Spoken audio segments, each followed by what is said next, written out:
Hello दोस्तों, राधे राधे, जय श्री महाकाल। हम जो ये व्लॉग बना रहे हैं वो बगैर स्पीकर के और बगैर माइक के बना रहे हैं क्योंकि आप लोग सपोर्ट नहीं कर रहे हो गाइस, है ना।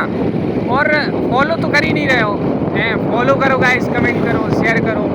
अभी हम जा रहे हैं दीदी से अपने टीका लगवाने के लिए वासुदा, जो कि हम पठारी से ब्लॉगिंग करते हैं। तो अभी पठारी से 35 किलोमीटर पड़ता है हमारे लिए वासुदा।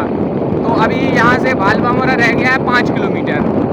तो 5 किलोमीटर के बाद में फिर हम पहुँचेंगे उदयपुर, और उदयपुर से सीधा पहुँचेंगे अपन वासुदा, और फिर वहाँ पे अपन दीदी से टीका लगवाएंगे और फिर वहाँ से सीधे अपन निकल आएंगे। काहे के लिए? कल अपने लिए करनी है थ्रेसर, तो इस वजह से जल्दी आएंगे लौट के, है ना। तो अभी इस ब्लॉग को यहीं ख़त्म करते हैं गाइस, मिलते हैं नेक्स्ट ब्लॉग में। सपोर्ट करो यार गाइस, दबा के।